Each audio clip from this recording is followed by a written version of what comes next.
Okay, so the topic of my presentation today is turning data into decisions with real-time analytics.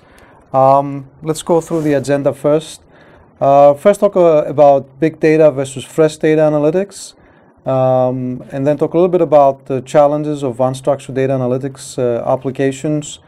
Going on to Hadoop software, how unstructured data analytics today is done using batch analytics versus for real-time analytics. And then go over data analytics acceleration technologies that are available today, and how else is introducing an analytics processor specifically for unstructured data analytics acceleration and the ecosystem around the processor, and then show some of the analytics processor benchmark and key advantages of LSI solution. So when we look at big data today, we have, of course, huge growth in the amount of big data, and most of it is actually unstructured data growth coming from many different places like sensors, devices, and social media, voice, and so on. So the combination of this huge big data growth and the need to do data mining on this huge big data creates pain points in terms of analytic speed. The second big trend is the business value of this data. I mean, the reason why we're doing big data analytics is to extract business value. However, for many applications, there's a time value to that data. So applications like high-frequency trading, where you do financial sentiment analysis to determine very quickly the sentiment for specific stocks, is obviously very, very time-sensitive. Financial compliance applications, we all heard about the big fines that many banks had to pay in terms of insider trading and other trader communication problems. Cybercrime, of course, is very, very time sensitive because you want to catch it actually at the time it happens or react very quickly to it. And also in consumer applications, web advertising, customer analytics, also a lot of the behavior has to be captured real time to serve ads in real time for customer analytics and so on. So when you look at all these applications, the business value of the data that you collect actually diminishes with time. And really the problem for operators, whether they are telecom operators or whether they are cloud operators, is not big data, but it's fresh data, using the data now as they are collected and analyzed.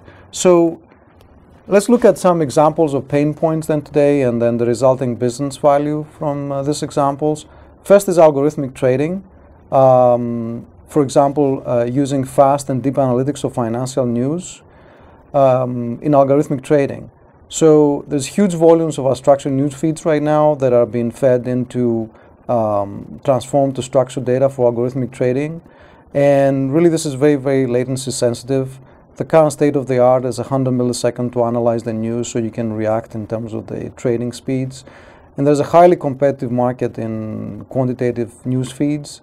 Each millisecond has actually millions of dollars of a business case. So if you can improve the analysis speed by a millisecond, that can translate very easily to millions of dollars in trading profits. So there's significant business value there in real-time analytics of financial data and financial news. Similarly, in applications like financial compliance monitoring or financial regulations, real-time communications between traders that have been doing things like money laundering or rogue trader and so on really has cost billions of dollars to banks, $4 billion for HSBC, $2 billion for UBS. So really the failure of current systems that are being used after the fact to scale and really identify all the problems are leading to errors and huge fines for the banks. So there's billions of dollars at stake in terms of business value here.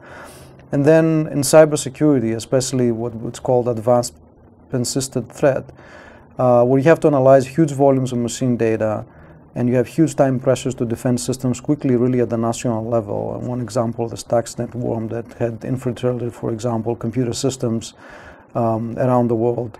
And a failure of systems at this scale and failure to react quickly to those threats can really lead to national level economic damage, again the order of billions of dollars of damage. So the business value is very, very high in all these different applications. So let's look at the first application, which is the sentiment analysis of news and social media. Here you have very high data volumes coming from financial streams like Bloomberg, Reuters, or Dow Jones, and then social feeds like Twitter and Facebook and so on. And really what you need to do is you need to scan the news feeds and the social feeds for stock tickers, the company brands, and determine sentiment about products and or company stock. So there's significant applications here to consumer marketing because of course, all the companies that are building consumer products want to know what the consumers are thinking about the products and get real-time feedback about sentiment around the product. And then, of course, in financial trading, where you want to know very, very quickly what the sentiment is about a specific stock and then trade appropriately. So the particular example in the algorithmic high-frequency trading application with new sentiment, this is a particular example from the reaction of the stock of Hewlett-Packard to the news that it will spin off its PC division. And actually, from the time that Bloomberg's story about this hit the wire, within 4 seconds, the stock had risen 18%. So that basically shows that this analysis is actually done by machines, not humans. And the value of being able to react very, very quickly to the news is huge because of the trading profits that can be made. So, the question is, what would you pay if you were a trading house to be the first to trade on the news? So the business value of this is very, very large. Another application we said in consumer marketing and really understanding today's consumer market. Now, it used to be, back in 2000 timeframe or before, you had a mass market, you had millions of consumers segmented into tens of markets. Fewer markets, you were able to predict easier consumer behavior, segmentation, and demographics. Now, fast forward into today's market view in 2013, you have tens of consumers and millions of markets. It's all about personalization. It's all about the individual consumer, predicting consumer behavior, individual consumer behavior in real time. That opens up new revenue streams. And the big data is available right now, but it's very difficult to sift through and analyze them and in real time to correctly target consumers. So when you look at all the available data for consumers and for their preferences from all the social media feeds, you need to really analyze this consumer data faster and in more detail. So you need to be able to do real-time analytics, real-time reactions to people's blogs or comments, do predictive analysis on what they're going to buy next, since a lot of the buying behavior online is actually very impulsive. Understand sentiment about specific products and be able to react very quickly to that sentiment, and also look at historical data, run simulated ad campaigns, and web advertising, being able to do real-time web ads based on customer preferences is obviously a huge business, and Google has built, its whole business model on web advertising. They got $40 billion of revenue from web advertising and be able to do this on the web. So there's a lot of value in being able to analyze in real-time consumer data. In financial compliance, as we said before, you need to monitor in real time trader to trader and trader to customer communication. Today, really, state of the art is searching for free text in messages or emails after the fact, after basically whatever financial crime has been committed. So it's difficult to scale to large volumes of data. It takes days or weeks to run against these huge data sets. And it really happens after the fact. It doesn't really prevent or deter the financial fraud. The bank still has to pay the billions of dollars in fines, and they cannot prevent the crime from happening. They can only find out that it happened. And so there really is a real need to monitor the communications, whether it's trader to trader or trader to customer, in real time. Another application in financial compliance is identifying financial fraud from insider trading. For example, identified insider trading that's causing price movements before the information is made public. And then again, that needs to be done as real time as possible, to prevent, of course, the distortion of the markets, right? And to have a few people that have insider information making huge amounts of trading profits at the expense of others. So right now it happens after the fact. Again, it involves skilled manual analysis, and it cannot keep up with the large number of securities and the news events that are around. So these applications all really cry for real-time analytics of data. So in the case of financial fraud event detection, here's a particular example where you really need to monitor all communications between traders, emails, instant messages, Bloomberg mail, documents that they may be generating. And you really need a monitoring analysis platform that looks at the communications in real time. For example, we have example of traders here that were communicating throughout the LIBOR fixing scandal. trying to set up in real time what they should fix the LIBOR rate to be. And so you need to organize all that data, analyze them, and score them for analysis. And right now this is done, after the fact, and essentially in a forensics investigation. And what's needed is to do this in real time. So you need real-time anti-fraud analytics. Monitoring the communication traffic in real time to check for suspicious behavior. And so you have email or chat from the server, then through the router you'll be able to be doing look-aside analytics on these communications in the financial network. And for this you need a high throughput, deep natural language processing platform. You have to do natural language processing to all these communications that are happening between traders or between traders and outside parties. And you have to be able to look at all those things in a compliance dashboard, right? And so to avoid those kind of scandals like the LIBOR fixing scandal and these huge fines that had to be paid by banks because their traders were communicating basically in real time, fixing the rates. So this is a very, very big example of huge business value if you're able to do this anti-fraud analytics in real time. Now let's go to the challenge of doing this unstructured big data analytics. It's not easy. Now, if you look at the sort of IDC Digital Universe reports, they'll say that 80% of all data stored is unstructured data. But the current solutions that exist in the market really compromise between depth and speed when you try to do analysis. So if you want to do a very, very fast analysis, so high speed on the horizontal axis, you typically do a simple literal search like a Google keyword search, and you can do that very fast, especially in a scale-out environment. However, if you wanted to do a very deep analysis where you go deep into the natural language and the messages and you search for content and meaning and relationships, such as you would do in an enterprise data center environment, then you can do this today only at very low speeds. You can do big analytics in the cloud, really in a scale-out model using Hadoop, and that's what Hadoop has been able to do by using MapReduce and really scaling out. However, this is also in batch processing. It's not real-time. And if you really wanted to do deep real-time analytics and do natural language processing, very deep analysis, do deep indexing of data, and do it at high speed, that's really an unmet need today. So we have a situation today that 90% of the unstructured data that's collected is actually not analyzed.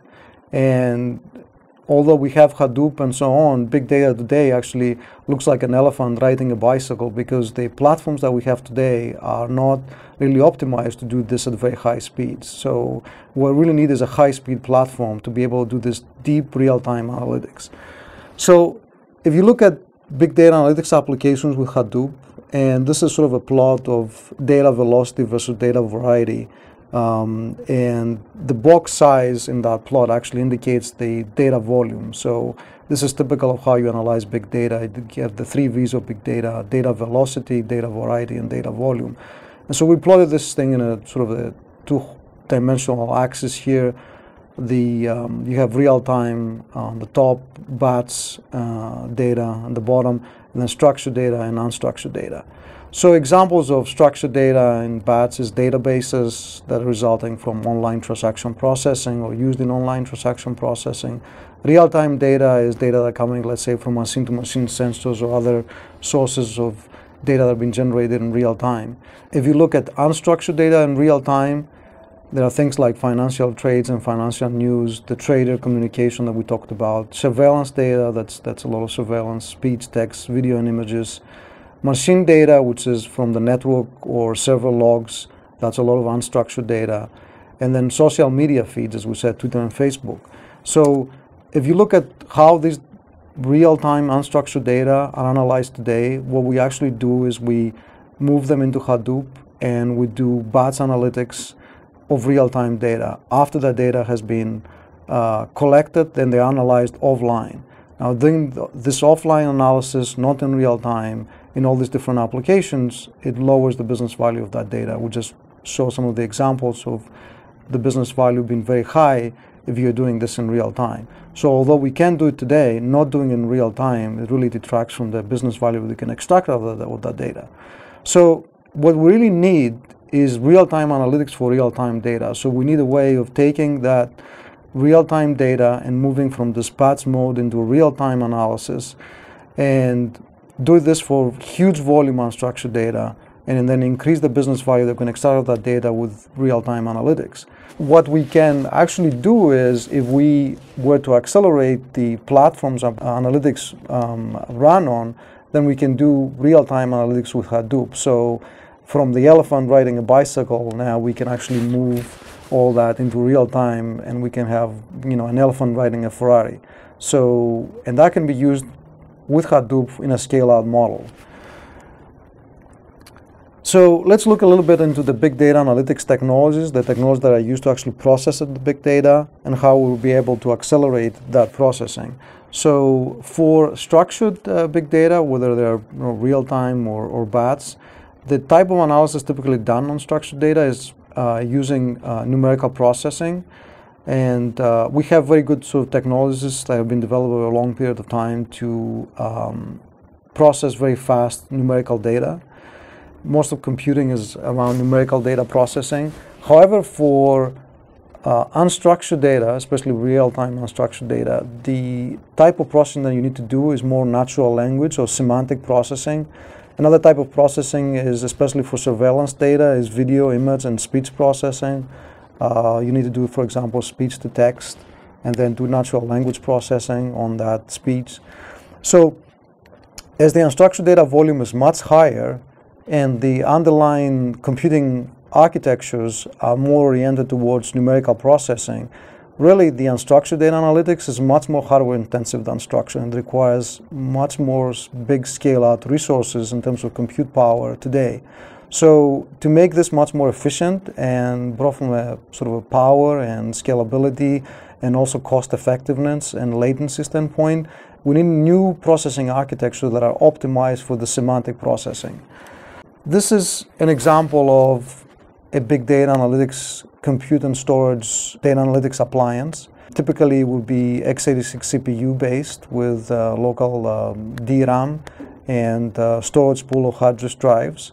And let's say if you wanted to accelerate the storage part of that, you would use flash SSDs and the data analytics appliance to accelerate the IOPS.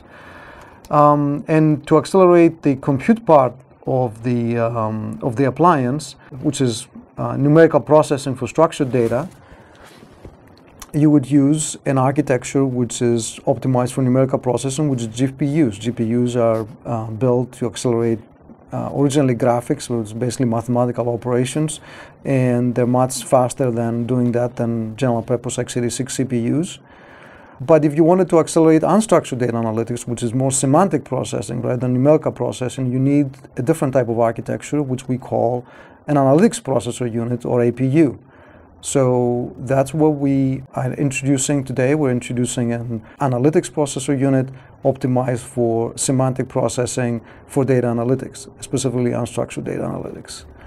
And that analytics appliance can then become a Hadoop node, and that can be scaled out appropriately. So you can still use it in a Hadoop environment, but it will be much higher performance than the generally available servers today, and we'll be able to do analytics at much higher speeds, approaching real-time analytics speeds. So LSI analytics processor and LSI Nitro enable exactly analytics acceleration. The LSI analytics acceleration offers 1,000 times acceleration over x86 CPUs. It has a simple programming model, and it's ideally targeted towards unstructured data analytics applications.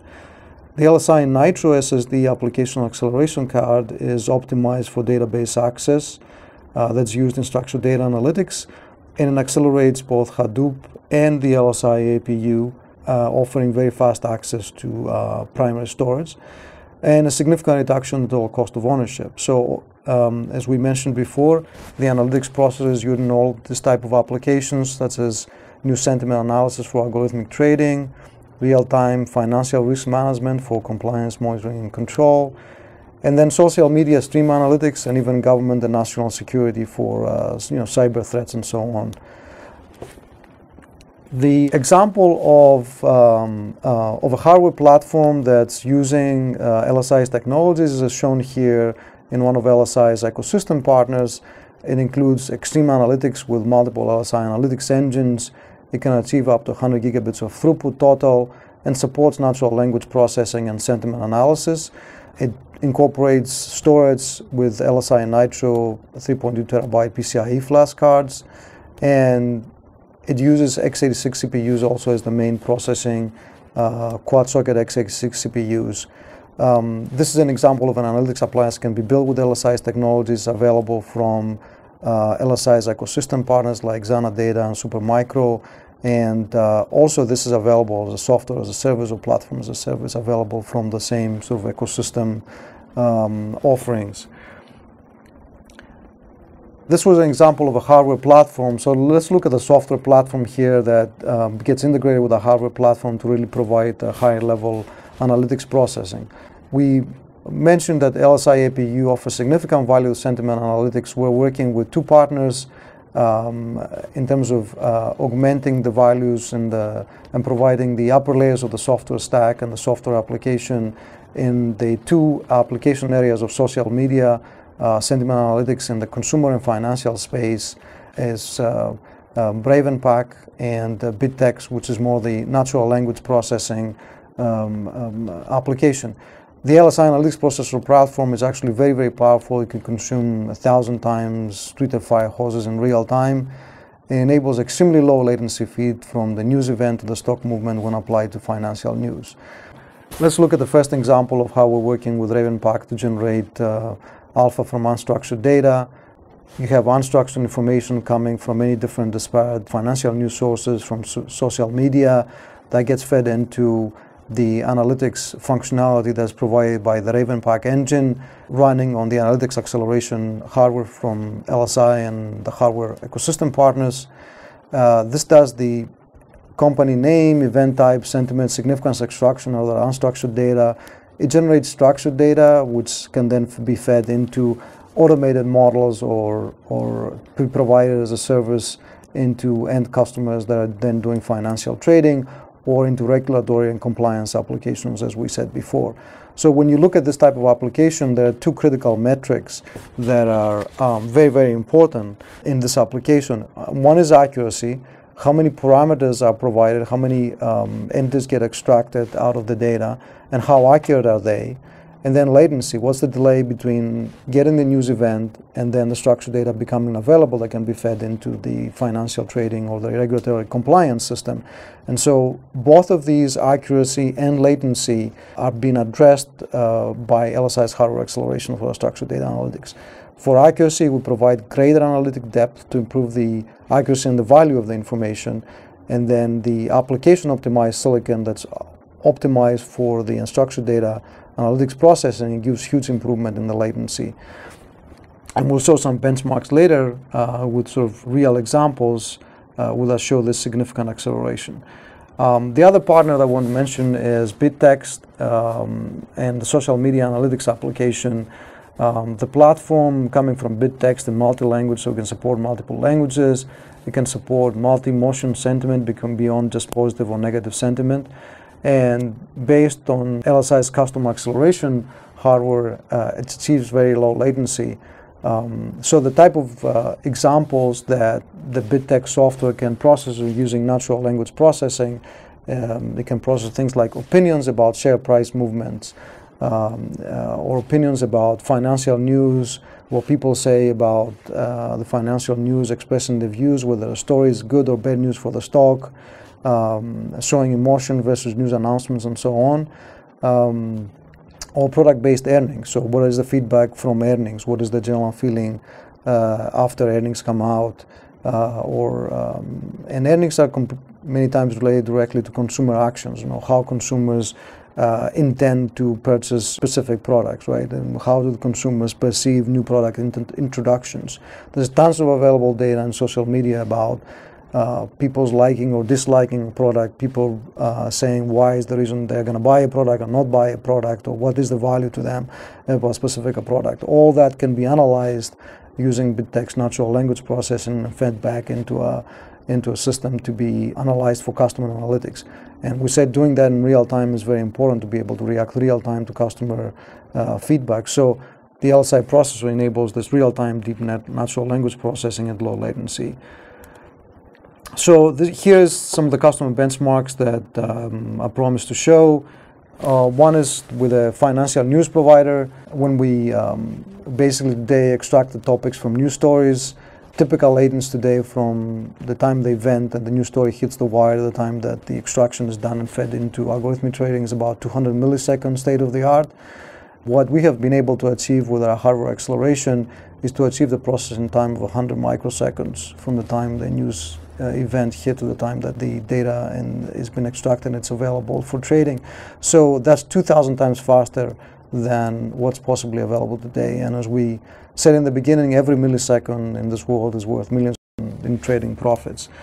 The other application of financial compliance, which we've done with a financial audit firm, particular benchmark was to process sort of the whole Enron corpus, basically from the Enron scandal. 500,000 emails, again 75,000 features of interest that people wanted to find out, and the current processing time would be on a scale-out infrastructure about 24 hours, and we saw we could do that process in 20 seconds. So that's a 4,000 times faster in terms of improvement. So translating that to today's data, real-time monitoring of trader communications, real-time monitoring of email communications could save billions of dollars in fines, and could prevent and deter actually those kind of illegal financial crimes from happening. And finally, working with one of our analytics ecosystem partners to do deep natural language processing. Right now, this runs at rates of about 100 kilobits per second on an x86 CPU, and we're working with our partners to validate methods to increase this to about 1 gigabits per second on the LSI APU, and that's 10,000 times faster than what's possible today, which enables a depth of big data analytics which were not previously possible. So when we look at all these examples, we have anywhere from 1,000 to 10,000x across applications, and that's extremely powerful, really enabling the depth and the scale of analytics in real time that was not able to be done before. So just to then summarize, the LSI Analytics Processor key advantages are basically three major key advantages: is speed, complexity, and ease of use. I think speed, we've shown that we can reduce latency from seconds or hours to milliseconds. The scalable hardware architecture implements the mining algorithm in hardware rather than software, typically 1,000 times faster than software running on a server CPU. And this is a big competitive advantage in applications that require real-time analytics and where the business value of data, of real-time data, is very high. The other advantage is the ability to deal with the complexity of unstructured big data, be able to do semantic sets and indexing, natural language processing, and sentiment analytics. And this is really a competitive advantage in mining unstructured big data with complex rules to find subtle correlations between the data. And it enables a level of analytics that was not even possible before in large-scale unstructured data. And finally, ease of use and fast time to market. With the ecosystem partnerships that we're building, applications can be developed for each domain using the same underlying hardware software technology through APIs, and then they can be delivered either through an analytics appliance or a cloud-based service architecture, so that the software can be delivered in a SaaS model by those ecosystem partners. So customers can be very quickly up and running depending on their needs, whether it's cloud-based or analytics appliance for on-site.